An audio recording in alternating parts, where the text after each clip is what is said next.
So the next topic we are going to discuss about the topic in Unit 2. So that is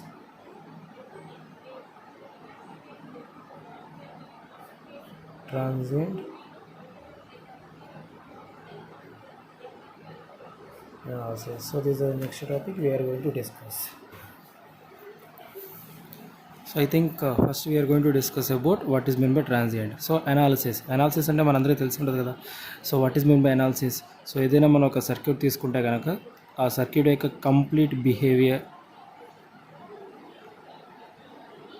and దాని functioning, so ఈ understanding చేసుకోవడానికి మనం analysis అంటాం. ఓకేనా. So ఇప్పుడు కూడా మనం ఏం చేస్తున్నామంటే ట్రాన్సియంట్ అనాలిసిస్ చేస్తున్నాం. సో ట్రాన్సియంట్ అనాలిసిస్ అంటే ఏంటంటే ఏదైనా ఒక సర్క్యూట్లో వచ్చే ట్రాన్సియంట్స్ ఏవైతే ఉన్నాయో ఆ ట్రాన్సియంట్స్ని మనం ఐడెంటిఫై చేస్తాం అనమాట. So that we can called as a transient analysis. So first సర్క్యూట్లో ట్రాన్సియంట్స్ ఏంటి?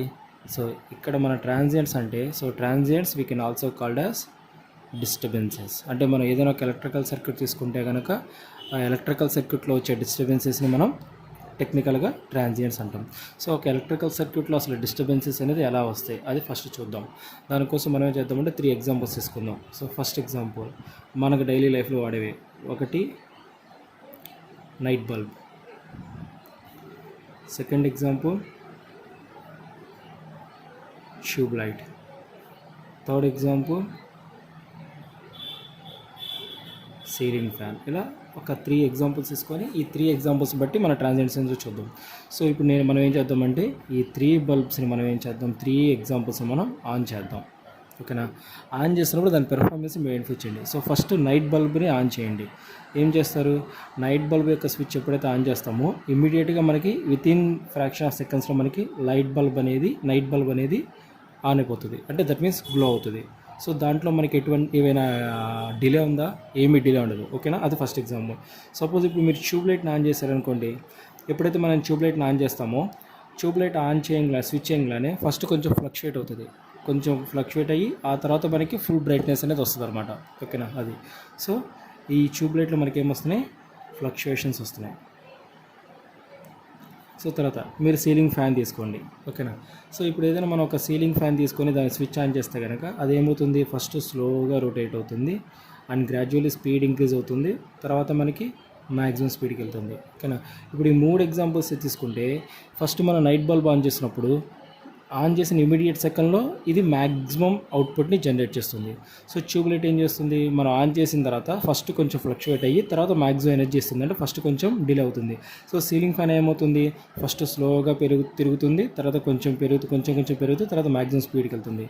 అంటే ఈ మూడింటిని మనం కంపేర్ చేస్తే ఈ 2 ఎగ్జాంపుల్స్కి కొంత అంటే అది మ్యాక్సిమం ఎనర్జీ జనరేట్ చేయడానికి కొంత టైం పడుతుంది అనమాట. ఆ మ్యాక్సిమం ఎనర్జీ రావడానికి ముందు ఏమవుతుంది, నీకు ఫస్ట్ కొంచెం ఫ్లక్చువేట్ అయ్యి అక్కడ నీకు తర్వాత మ్యాక్సిమం ఎనర్జీ వస్తుంది. అది కండిషన్. అదే ఇప్పుడు మనం ఆన్ కండిషన్ చూసాం. ఇప్పుడు ఈ 3 కండిషన్స్ని మనం ఆఫ్ స్టేట్లో కూడా చూద్దాం. అంటే స్విచ్ ఆఫ్ చేసినప్పుడు ఏమవుతుంది, ఎప్పుడైతే మీరు స్విచ్ ఆఫ్ చేశారో అప్పుడు నైట్ బల్బ్ ఏమవుతుంది, ఇమీడియట్గా మనకి లైట్ అనేది ఆగిపోతుంది. బట్ ట్యూబ్ లైట్ ఏమవుతుంది, స్విచ్ ఆఫ్ చేసిన తర్వాత కూడా కొంచెం లైట్గా ఫ్లక్చువేట్ అయ్యి తర్వాత ఆఫ్ అవుతుంది. సీలింగ్ ఫ్యాన్ ఏమవుతుంది, స్లోగా స్పీడ్ తగ్గించుకుంటూ తర్వాత మనకి 0 పొజిషన్కి వస్తుంది. అంటే ఆన్ చేసినప్పుడు కానీ ఈ 3 ఎగ్జాంపుల్స్లో మనకి ఏమవుతుంది, సో దీంట్లో మనకి ఎటువంటి డిస్టర్బెన్సెస్ రావట్లేదు, దీంట్లో మనకి ఏమవుతున్నాయి, డిస్టర్బెన్సెస్ అనేది వస్తున్నాయి అనమాట. ఓకేనా.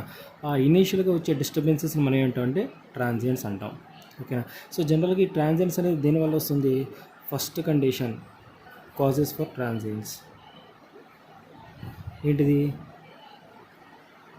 స్విచ్ ఆన్ చేసినప్పుడు కానీ ఆఫ్ చేసినప్పుడు కానీ వస్తుంది అనమాట. ఇది first problem cause. Second cause అది ఎలాగో చూద్దాం. సపోజ్ ఇప్పుడు మనం అందరూ ఇంట్లో ఇన్వర్టర్స్ వాడుతున్నామా లేదా, ఒకవేళ వాడకపోతే కానీ మీకు వర్కింగ్ తెలిసి ఉంటుంది కదా ఇన్వర్టర్. సో మన ఇంట్లో ఇన్వర్టర్ వాడితే కనుక ఇన్వర్టర్ని ఎలా పర్చేస్ చేస్తాము, సో మనం కొనేటప్పుడు మనం వాళ్ళని అడుగుతాము ఏమని, 3 బల్బ్స్ 3 ఫ్యాన్స్ అని చెప్పి, లేకపోతే 4 బల్బ్స్ 2 ఫ్యాన్స్ అని చెప్పి ఇట్లా అడుగుతాము. ఓకేనా. అంతే కదా. మనం ఇన్వర్టర్ని ఆపరేట్ చేసేటప్పుడు ఇన్వర్టర్ మనం పర్చేస్ చేయాలంటే కనుక వాడిని మనం ఏమడతాం, సో మాకు 3 బల్బ్స్ 3 ఫ్యాన్స్ ఆపరేట్ అవ్వాలి, లేకపోతే 4 బల్బ్స్ 2 ఫ్యాన్స్ ఆపరేట్ అవ్వాలి, అట్లా మనం బేస్ చేసుకొని మన ఇన్వర్టర్ని పర్చేస్ చేస్తాం. సపోజ్ ఇప్పుడు నేను మా ఇంట్లోకి ఇన్వర్టర్ కొనుక్కున్నాను, ఆ ఇన్వర్టర్ కెపాసిటీ వచ్చేసరికి 3 బల్బ్స్ 3 ఫ్యాన్స్, ఓకేనా. సో నేను 3 బల్బ్స్ని ఆన్ చేశాను ప్లస్ 3 ఫ్యాన్స్ని ఆన్ చేశాను. అన్ఫార్చునేట్లీ ఈ 6 కండిషన్స్ మనకి ఆపరేటింగ్లో ఉన్నప్పుడు నేను ఇంకో బల్బ్ అనేది ఆన్ చేశాను అనమాట, ఓకేనా. ఇంకో బల్బ్ అనేది నేను ఆన్ చేశాను. ఎప్పుడైతే ఇంకో బల్బ్ ఆన్ చేశానో ఇది ఆన్ అయిన వెంటనే ఇక్కడ మనకి ఏమవుతుంది, ఈ 6 అప్లయన్సెస్లో ఏదో ఒకటి ఫస్ట్ కొంచెం ఫ్లక్చువేట్ అవ్వడమో, లేకపోతే ఇది ఆన్ చేయడం వల్ల వీటిలో ఏదో ఒకటి ఆఫ్ అయిపోవడమో జరుగుతుంది అనమాట. సో వాటిని కూడా మనం ట్రాన్సియెంట్స్ అంటాం. ఇక్కడ మనకి ట్రాన్సియెంట్స్ దేనివల్ల వస్తుంది, సడన్గా ఇంకొక ఎక్విప్మెంట్ అనేది ఆన్ అయినప్పుడు, అంటే సడన్గా ఆన్ అయినప్పుడు కానీ సడన్గా ఆఫ్ అయినప్పుడు కానీ మనకి ట్రాన్సియెంట్స్ వస్తాయి అనమాట. సో మనం ఫస్ట్లో చెప్పుకున్నాం ఈ ఎలక్ట్రికల్ అప్లయన్సెస్ని కామన్గా మనం ఏమంటామని చెప్పుకున్నాం, లోడ్స్. అంటే సెకండ్ కాజ్ ఏంటి, లోడ్ సడన్గా లోడ్ చేంజ్ అయినప్పుడు, సడన్ లోడ్ చేంజెస్, ఇది second cause. So first cause ఏంటి, మనం స్విచ్ ఆఫ్ చేసినా కానీ ఆన్ చేసినా కానీ మనకి ట్రాన్సియెంట్స్ వస్తాయి. సెకండ్ కండిషన్ ఏంటి, మనం వర్కింగ్ కండిషన్లో ఉన్నప్పుడు నువ్వు ఏదైనా సడన్గా లోడ్ అప్లై చేస్తే కనుక అప్పుడు కూడా నీకు ట్రాన్సియెంట్స్ వస్తాయి. ఇవి మన సిస్టమ్ నుంచి వచ్చేవి. ఇవి కాక మనకి కొన్ని ఎన్విరాన్మెంటల్ ప్రాబ్లమ్స్ ఉంటాయి. అంటే మనం అప్పుడప్పుడు చదువుతున్న పేపర్లో షార్ట్ సర్క్యూట్ అని ఇట్లా చెప్తాం కదా. సో అది, సో ఫస్ట్ వన్ ఏంటంటే దాన్ని షార్ట్ సర్క్యూట్ ఏమంటే ఫాల్ట్ కండిషన్స్ అంటాం. So that we can call short circuits. And fourth one lightning, ఓకేనా. సో మన ఎలక్ట్రికల్ సిస్టమ్స్లో మ్యాక్సిమం ఈ 4 కారణాల వల్ల మనకి ట్రాన్సియెంట్స్ అనేది వస్తుంది అనమాట, ఓకేనా. సో ఈ 4 కారణాల వల్ల మనకి ట్రాన్సియెంట్స్ అనేది వస్తుంది అనమాట. ఇప్పుడు మనం ఏం చేస్తున్నాము అంటే ఈ ట్రాన్సియెంట్స్ని క్యాలిక్యులేట్ చేస్తాం. అంటే ఇప్పుడు మనం ఏదైనా ఒక ఎలక్ట్రికల్ సర్క్యూట్ తీసుకుంటే ఆ ఎలక్ట్రికల్ సర్క్యూట్లో ఎన్ని ట్రాన్సియెంట్స్ వస్తాయి, మనం ఏదైనా ఒక ఎలక్ట్రికల్ సర్క్యూట్ తీసుకుంటే ఆ ఎలక్ట్రికల్ సర్క్యూట్స్లో ఎంత ట్రాన్సియెంట్స్ వస్తాయి, ఎంత టైం వస్తుందో చూద్దాం. అంటే ట్రాన్సియెంట్ అనేది మనకి కంప్లీట్గా ఉండదు కదా. సో అది కొంత టైం మాత్రమే ఉంటుంది. సపోజ్ ఇప్పుడు మీ ఇంట్లో ట్యూబ్లైట్ తీసుకోండి. సో ట్యూబ్లైట్ మీరు స్విచ్ ఆన్ చేసినప్పుడు మీకు ఫస్ట్ ఫ్లక్చువేట్ అవుతుంది కదా. ఆ ఫ్లక్చువేషన్స్ అనేది మనం ఒక కనురెప్పని ఆన్ చేసినంత టైంలో మనకి అది పోతుంది, ఓకేనా. అంతేగాని ఒక గంట సేపు అట్లా ఫ్లక్చువేట్ అవుతుంటుందా, ఓకేనా. సో మ్యాక్సిమం మనం ఏదైనా ఒక పర్ఫెక్ట్ ట్యూబ్లైట్ కనుక వర్కింగ్ అయ్యే ట్యూబ్లైట్ కనుక తీసుకుంటే సో మనకు వచ్చే ట్రాన్సియెంట్స్ అనేది మన కనురెప్ప టైంలో మనకి అది ఆఫ్ పోతుంది అనమాట, ఓకేనా.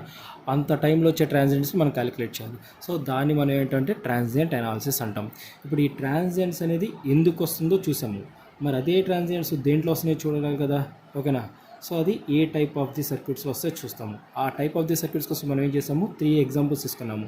సో ఫస్ట్ ఎగ్జాంపుల్ ఏంటి, నైట్ బల్బ్. సెకండ్ ఎగ్జాంపుల్ ఏంటి, ట్యూబ్లైట్. థర్డ్ ఎగ్జాంపుల్ ఏంటి, సీలింగ్ ఫ్యాన్. నైట్ బల్బ్లో మనకి ట్రాన్సియెంట్స్ వస్తున్నాయా, లేదు, రావట్లేదు. ఎందుకని రావట్లేదు అంటే night bulb has a capacity of resistive nature. So night బల్బ్లో ఓన్లీ మనకి రెసిస్టర్ మాత్రమే ఉంటుంది. సో ట్యూబ్లైట్లో మనకి ఏముంటుందమ్మా, చోక్ కాయిల్ ఉంటుంది. అంటే చోక్ కాయిల్ అంటే మనం ఏ ఎగ్జాంపుల్ చెప్పుకున్నాం, ఇండక్టర్ చెప్పుకున్నాం. సీలింగ్ ఫ్యాన్లో మనకి ఏముంటుంది, కండెన్సర్ అండ్ వైండింగ్ ఉంటుంది. కాబట్టి అది కండెన్సర్ ఏమో కెపాసిటర్ కిందకు వస్తుంది, ప్లస్ వైండింగ్ ఉంటుంది కదా, అది దేనికి ఎందుకు వస్తుంది, ఇండక్టర్ కిందకు వస్తుంది. అంటే ఇప్పుడు మనకి ట్రాన్సియెంట్స్ దేనివల్ల వస్తున్నాయని చెప్పుకుంటాం, రెసిస్టర్ వల్ల మనకి ట్రాన్సియెంట్స్ రావు. సో మనకు వచ్చే ట్రాన్సియెంట్స్ ఏంటి, అయితే ఇండక్టర్ వల్ల అవుతుంది, లేకపోతే కెపాసిటర్ వల్ల అవుతుంది. అంటే transients occur only in inductor and capacitor. వీటిని మనం ఏమంటాం, ఎనర్జీ స్టోరేజ్ ఎలిమెంట్స్ అంటాం. అంటే ట్రాన్సియెంట్స్ మనకు ఓన్లీ ఎనర్జీ స్టోరేజ్ ఎలిమెంట్స్లో మాత్రమే వస్తుంది. సో వాటిని బేస్ చేసుకుంటూ మన ఎలక్ట్రికల్ సర్క్యూట్స్లో ఎన్ని టైప్స్ వస్తాయి. సో ఫస్ట్ అంటే మనకి ఎలక్ట్రికల్ సర్క్యూట్లో ఏ కాంపోనెంట్స్ ఉంటాయి, రెసిస్టివ్ కాంపోనెంట్ ఉంటుంది, ఇండక్టర్ కాంపోనెంట్ ఉంటుంది, కెపాసిటర్ కాంపోనెంట్ ఉంటుంది. అంటే మనం ఏదైనా ఒక సర్క్యూట్ తీసుకొని ట్రాన్సియెంట్స్ చేయాలంటే రెసిస్టివ్ సర్క్యూట్ నువ్వు తీసుకున్నా తీసుకోకపోయినా సంబంధం లేదు, ఎందుకంటే దాంట్లో రావు కాబట్టి. అయితే ఇండక్టర్ లేకపోతే capacitor. So first combination inductor circuit, second combination capacitor circuit. So మనం తీసుకున్న సర్క్యూట్ ఏదైనా ప్రాక్టికల్లో ఓన్లీ ఒక కాంపోనెంట్ ఉండదు కదా. So the circuit consists of more number of components. అలా కాంబినేషన్స్ తీసుకుంటే థర్డ్ సర్క్యూట్ ఏమవుతుంది, ఆర్ఎల్ సర్క్యూట్ అవుతుంది. And fourth circuit RC circuit అవుతుంది. ఫిఫ్త్ సర్క్యూట్ ఎల్సీ సర్క్యూట్ అవుతుంది. Sixth circuit RLC. ఇలా టోటల్గా మనకి 6 టైప్స్ ఆఫ్ సర్క్యూట్స్ వస్తాయి. అంటే మనం ఇప్పుడు ట్రాన్సియెంట్స్ని అనాలిసిస్ చేయాలి. సో ట్రాన్సియెంట్ని అనాలిసిస్ చేయాలంటే మనం ఏదైనా ఒక ఎలక్ట్రికల్ సర్క్యూట్ తీసుకోవాలి. సో అలా తీసుకున్న ఎలక్ట్రికల్ సర్క్యూట్స్ అంటే మనకి ఓన్లీ రెసిస్టివ్ సర్క్యూట్ ఉండదు, అయితే ఇండక్టర్ లేకపోతే కెపాసిటర్. మనం మల్టిపుల్ సర్క్యూట్స్కి వెళ్తే కనుక కాంబినేషన్, అది ఆర్ఎల్ కాంబినేషన్ అవుతుంది, ఆర్సీ కాంబినేషన్ అవుతుంది, ఎల్సీ కాంబినేషన్ వస్తుంది, ఆర్ఎల్సీ కాంబినేషన్ వస్తుంది. ఇప్పుడు దీంట్లో మనకి సిలబస్లో ఉంది ఏంటంటే RL circuit, RC circuit, RLC circuit, ఇట్లా 3 సర్క్యూట్స్ తీసుకుంటాం. అంటే మనం